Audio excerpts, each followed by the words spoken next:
Hey fellow workers, welcome to the channel. Tonight we are checking out a little test and experiment. I wanted to see what is the best EDC edge that you can put on a knife. So I got 3 buck 112 slim, and this is for 20HC. It's fairly easy to sharpen um, steel, nothing special. This is not heat treated by Boss. This is someone else doing the heat treat on this, so it's not as good as the 420 HC that you usually get on buck knives, but it's still pretty decent. And what I wanted to see was which edge would be better for EDC tasks. Now we have to decide what is an EDC task. For me, EDC means cutting boxes, the occasional rope if you're loading something on a truck, and tape, some zip ties. So we're not talking about chopping woods, batoning, and doing crazy stuff like that. We're just talking stuff that you do day in, day out. So what I did, I took these 3 knives, put different edges on them to see which ones will be the best for everyday carry applications. And let's see how it went. So first thing, for the sake of being accurate in my test, I put the same quality of edge on all of these 3 knives as much as I could.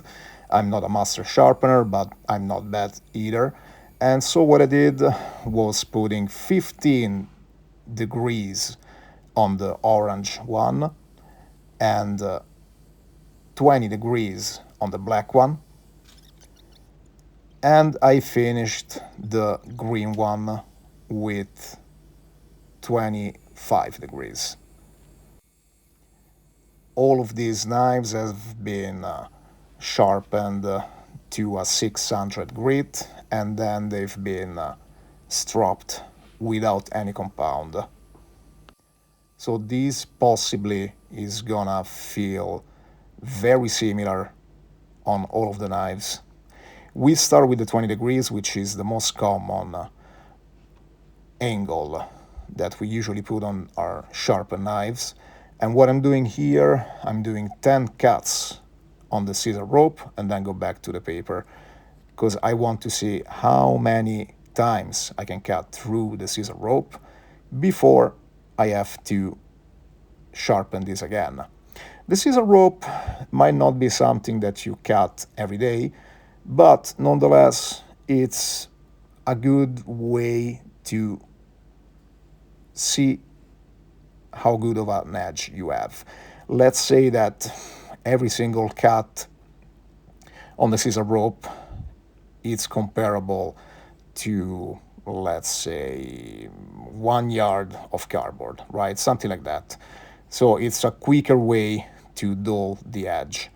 And I'll tell you what, this was quite the workout. I ended up doing 100 cuts with the 20 degrees edge before it started going dull. Moving to the 25, again, this was a workout for my forearms. The 25 didn't perform super great right away, just because it's such a bigger angle. So I was expecting exactly what happened. But nonetheless, I managed to go through all of this scissor rope for 70 times before I had to sharpen it. And it's okay, like, 25 degrees for, yeah, there you go. Now you see how it starts to limp a little bit. It's not as smooth anymore. But I was saying 25 degrees, if you do things that require toughness in your blade, it's okay. It's definitely not a good everyday edge. And for sure, if I had to go back, I would have started with the 25 degrees, because this was definitely the most tiring of the 3. This was really a lot of work to work with. But that's okay. I'm doing this for the sake of science and for my viewers because I love you. Oh, yeah. Now you can see it starts going pretty dull. It's not doing a great job of going into the rope, so I'm putting it away. Now let's move to the 15 degrees on the orange one, and this one goes through the rope like it's nothing. It's still razor sharp. At here we got 30 cuts, still like cuts through the paper, push cuts through the paper like it's nothing. And this was actually pretty fun, and I'm glad that I kept this one for last because I was pretty tired at this point. And the reason why I'm showing you the whole process is because A, I did it, and B, because I want to bring some proof to what I say. You know, there's so many people that talk just in theory. I wanted to show you how things actually work in the most honest possible way. Now, I did a total of 100 cuts with 15 degrees, and it felt like it didn't do absolutely nothing, like it was just a sharp. While the 20 degrees after 100 cuts started to go dull, and the green one was completely dull after 70. Now I stropped all of them, went back to the paper. For 20HC, it's easy to strop, and they were all pretty razor sharp when I went back. So now let's ruin the edge, and I'm gonna mess around with some wood because I wanted to test the toughness of the steel at the different angles that I sharpened it. And back to the paper, the 15, it's okay, the 20, it's okay, and the 25, it's also pretty okay. So let's give it some wax because I want to find a difference. So let's push the experiment a little bit further and see what happens. And the 25 goes through paper like it's nothing. The 20 has some issues. It snags in a couple of spots. The 15, well, it's very, very snaggy. The 15 is not performing well. But we're not testing toughness. This was just something that I've thrown in the mix for fun. And the 25 degrees works the best if you have to do stupid stuff that doesn't belong for a pocket knife. So what's going on here? Why is the 15 degrees the winner of edge retention? So I'm gonna do a little drawing, which is not going to be by scale in any form or shape, but this is just to give you a rough idea. As you use your 15 degrees angle, the thickness at the edge, it's always going to be narrower and thinner than the other two. And this is why as you go the 15 degrees, it's going to keep sharp for longer.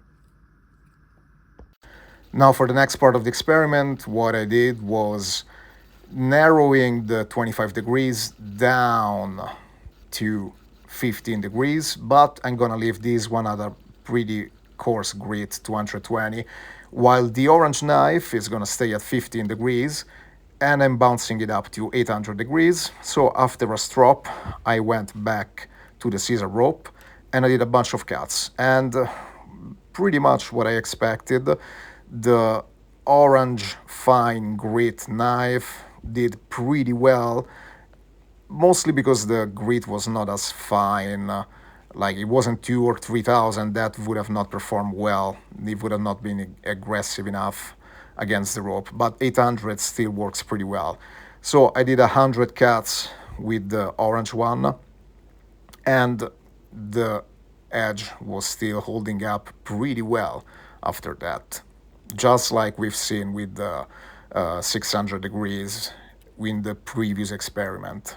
So nothing new here. While the green one at 220 degrees started to have issues way sooner. I think this was around 60 cuts before he gave up. Now, on the other hand, why is the finer grit keeping its edge longer than the coarser one? So if we were to see these edges with a microscope, like from the side, just like this, we would see that the finer grit would look something like this, and the coarser grit, this is the 800, and the coarser grit at 220 grit would look like something like this. Again, not to scale, just to give you a rough idea. So what's happening here is, one, the stress distribution. You have less teeth per inch on the 220. So while these might feel more aggressive on materials like rope, for instance, this is going to have more exposed material, which means it's gonna go dull faster, while this, when it's cutting through material, the stress is gonna be distributed through way more teeth. So on the long run, these that might feel not as aggressive when you go through fibrous material, although it works better on paper and other stuff like tomatoes, these will actually keep an edge longer. So if we have to go for an EDC, and I'm only talking EDC, like any other application has its own edge, but if we're talking EDC, a 15 degree at a medium to fine polished edge is gonna be your winner. That said, if you guys like this video and had fun and learned something new, please subscribe, like, and comment. You all have a good night.